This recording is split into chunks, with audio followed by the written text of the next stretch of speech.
877 연구소방송 묵회 이산호입니다. 자, 877학교는 태양인 금양체질과 금운체질의 음식과 식단 중에서 육식은 하면 절대 안 된다고 합니다.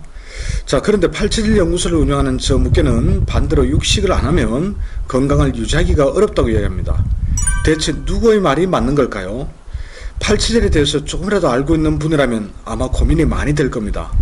국민 건강이 달린 문제인 이 문제에 대해서 한 번 더 총정리를 해볼까 합니다. 예전에 올린 영상에서는 찬반 의견이 팽팽했습니다. 그런 댓글 내용을 중심으로 두 번에 걸쳐 독자들의 반응과 저 묵회의 생각을 덧붙이고자 합니다. 먼저 저 묵회에 대해서 신랄하게 비판하신 분들의 의견부터 살펴보겠습니다. 한마디로 태양인 금양체질, 금음체질의 대표적인 해로운 음식과 식단에 해당하는 육식을 끊고 나니 좋기만 하던데요 라는 내용입니다. 첫 번째 비판 사례입니다. 저는 육식을 최대로 줄이고 건강이 많이 좋아졌어요. 확실하게 말할 수 있습니다. 결혼 전에는 늘 채식 위주로 먹었는데 결혼 후에 남편 식성에 따라서 고기를 자주 먹었더니 얼굴이 아토피처럼 가려워지고 아침에 일어나는 게 너무너무 힘들었습니다. 오후가 될 때까지 정신이 안 들 정도로 건강이 안 좋아졌어요. 육식과 밀가루 끊고 딱 3개월 만에 몰라보게 좋아졌습니다. 살은 6kg가 빠졌는데도 오히려 아침에 잘 깨고 피부도 좋아졌습니다. 최근에 다시 육식과 밀가루 음식을 먹었더니 피부가 다시 가렵습니다. 가끔 한 번씩 먹는 건 괜찮지만 되도록 체질식을 지키는 게 건강에 좋은 것 같습니다. 경험담입니다. 자, 비판에 대한 저 묵회의 생각입니다. 곡채식을 주로 하다가 금양체질과 금음체질에 맞지 않는 음식을 단기간에 많이 드셨으니 간이 얼마나 힘들었겠습니까? 그럴 때는 육식이나 밀가루 음식을 끊으면 당연히 몸이 빠르게 좋아집니다. 그런데 오랜 기간 육식을 하지 않으면 적응력이 크게 떨어지겠죠. 그럴 때는 매우 적은 양으로 해서 조금씩 늘려가시면 부담이 되지 않습니다. 그리고 굽기보다는 삶아서 드시면 소화가 더 잘 됩니다. 간 기능이 회복되어 쓸개즙 분비가 잘 되면 당연히 고기를 소화할 수 있습니다. 단지 떨어진 적응력만 서서히 끌어올리면 됩니다. 육식이 왜 꼭 필요한지는 제가 이야기하는 내용을 다시 살펴보셨으면 좋겠습니다. 두 번째 비판 사례입니다. 40세쯤 되었을 때 소화장애로 며칠 동안 고생하다가 위 내시경을 받았는데 의사가 고기 소화 요소가 거의 없으니 될 수 있는 한 고기를 먹지 말라고 했습니다. 근육 무력증까지 있어 왼쪽 다리도 저렸습니다. 후에 팔체질을 알고 금음체질인 걸 알고 고기를 끊고 제가 평소 좋아했던 어패류와 생선, 채소를 먹으면서 소화장애와 근육 무력증이 완전히 사라졌습니다. 고기는 그리 좋아하지는 않지만 햄버거나 삼겹살을 먹는 날에는 배에 가스가 너무 차서 힘이 듭니다. 방금 사례에 대한 저 묵회 생각입니다. 같은 금음체질과 금양체질이라도 육식을 소화할 수 있는 능력이 상대적으로 훨씬 더 약한 분들이 간혹 있습니다. 만약 여기에 해당한다면 육식을 최대한 줄이시는 게 맞습니다. 참고로 근무력증은 간 기능이 크게 떨어졌을 때 나타나는 증상입니다. 다만 햄버거나 삼겹살을 먹었을 때 불편한 증상은 태양인 금체질인 저도 과거에 늘 겪은 증상입니다.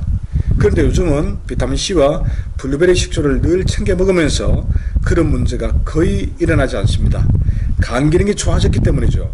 그런 점에서 회원님도 육식을 전혀 못하는 상태가 아니라 간 기능이 크게 떨어졌기 때문일 수도 있습니다. 세 번째 비판 사례입니다. 정말 가끔 어쩔 수 없이 고기를 먹는 건 괜찮을지 몰라도 절대 고기 즐기지 마세요. 금양체질과 금음체질이 육식 음식과 식단을 즐기면 화가 위로 솟구치고 몸에서 잘 소화를 못 시켜요. 그래서 간이 안 좋아지고 몸에 혹이 생기고 파킨슨이 생겨요. 몸 치유하는 센터에 가면 채소와 과일식을 하지 육식을 먹으라고 안 해요. 채소와 과일식을 하고 암이 없어진 사람 많지만 육식해서 병 생긴 사람 많이 봤네요. 육식이 맞는 체질이면 모르겠지만 태양이는 절대 즐기지 마세요. 자, 세 번째 비판에 대한 묵회 생각입니다. 육식을 지나치게 했을 때 생길 수 있는 문제를 육식만 하면 무조건 문제가 생기는 것처럼 말씀하시는군요. 아토피나 각종 난치병 치유센터에 입소한 분들 절대 다수가 금양체질과 금음체질입니다. 태양인이죠. 그러니 당연히 육식을 멀리하고 신선한 채소 위주의 식단이 단기적으로는 효과를 볼 수밖에 없습니다.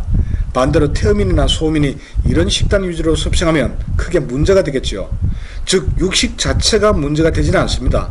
체질을 먼저 따져야 하지만 현재 나의 간 건강 상태와 쓸개주 분비 정도를 함께 고려해서 육식 섭취량을 조절하시면 됩니다. 그렇게 해도 얼마든지 건강이 회복될 수 있죠. 저에게 상담을 받은 분들 대부분이 이렇게 건강이 회복되었습니다. 자, 네 번째 비판 사례입니다. 탤런트 배종옥 씨가 금음 체질로 10년 이상 고기 없는 체질식을 한다고 TV에서 봤어요. 건강하시고 사회생활도 잘 하시더라고요. 골골거리면서 오래오래 사는 것보다 좀 짧게 살아도 하루하루 활력 돋게 사는 것이 더 좋은 것 같습니다. 자, 네 번째 사례에 대한 저 묻게 생각입니다. 체질식을 100% 하고도 특별한 문제 없이 잘 지낸 사람이 당연히 있습니다. 반대로 태양인 금음체질이나 금양체질인데도 육식 위주의 음식을 섭취하고도 별 문제 없이 생활하는 조금 특별한 분들도 들어보았습니다. 이 말은 개인이 처한 환경이나 몸 상태가 모두 똑같지 않다는 뜻이죠. 그런데 문제는 배종욱 씨와 달리 완벽한 채식을 하다가 건강이 망가진 분들이 더 많다는 점입니다. 그런 분들을 연구소에서 수도 없이 많이 만났습니다. 인간의 인체 생리에 대한 기본 지식만 있어도 너무 쉽게 판단할 수 있는 문제입니다. 특정 개인의 사례를 갖고 결론을 내리는 것은 성급한 일반화의 오류에 빠질 위험이 큽니다. 자, 지금까지 태양인 금양체질, 금운체질 음식과 식단 중에서 육류를 섭취해도 되는지, 특히 육식에 관한 비판적 입장을 중심으로 한번 다뤄보았습니다. 오늘 이야기한 내용은 건강과 직결된 매우 중요한 문제입니다. 그러므로 방송을 들으신 분들도 확실하게 알고 있어야 할 내용이죠. 그래서 다음 시간에도 육식하면 절대 안 된다는 분들의 이야기를 한 차례 한번 더 다뤄보도록 하겠습니다. 고맙습니다. 다음 시간에 다시 뵙겠습니다.